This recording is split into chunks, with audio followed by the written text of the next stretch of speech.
This is The Process Shot. I'm Michael, I'm hungry, and I've seen Destry Rides Again, a Western comedy from director George Marshall made back in 1939.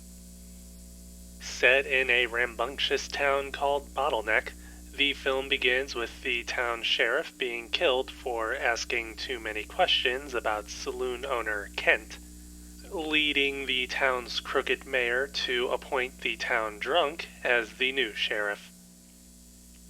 Swearing off booze then and there, he calls for the son of his former mentor, Tom Destry, to help him.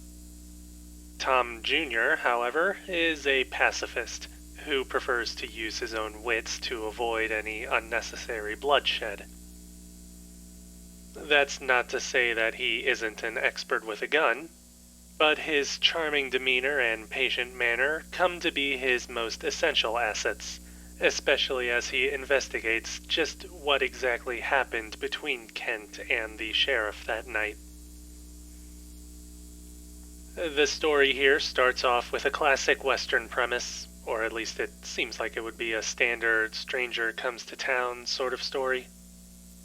Of course, everything gets turned on its head when Destry shows up, and entirely because of his demeanor, which is antithetical to what was, by that point, the traditional depiction of a cowboy hero entering a town with guns blazing.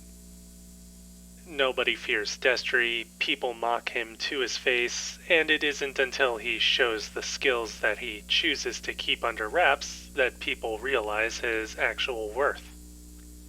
This clashing of cultures has been expanded upon in several other contexts these days, so its use here is unsurprisingly simplistic, as are the characters within the story and their roles both within the town of Bottleneck and the actual plot of the film. The greater focus is primarily on performances, with Jimmy Stewart's Destry standing out from the rest of the cast and in contrast to the rest of the townsfolk. Marlena Dietrich, who portrays a saloon singer named Frenchie, has an equally great role which sees a natural shifting in allegiance and infatuation with Destry, which in a way seems to set up the sort of heart of gold archetype which has become more common over the years. In terms of a bigger picture, every character, good and bad, does have a chance to shine, and the whole ensemble ultimately creates a town that's worth exploring, though maybe not one you'd want to live in, with the lawlessness and all of that. Anyways, the technical production of the film does pale a bit compared to some of the other Western films I've seen, mostly because I feel like John Ford might have been the only guy shooting Westerns on location at this time and really taking in the landscape. In the case of Destry Rides Again, there are a few wide outdoor shots, but otherwise everything seems kept on backlots or set pieces, which are designed well enough but do have their limitations.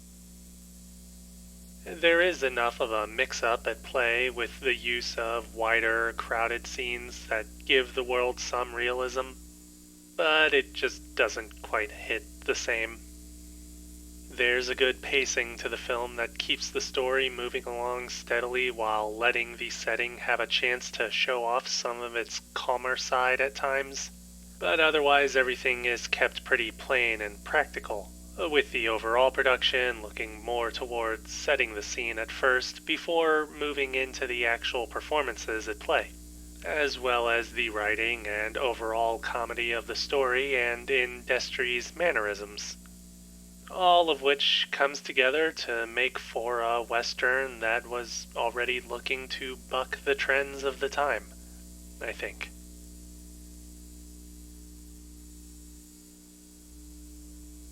Destry Rides Again. George Marshall, 1939. 4 stars. I'd recommend giving it a shot for sure. I mean, how long has it been since you've seen a Western?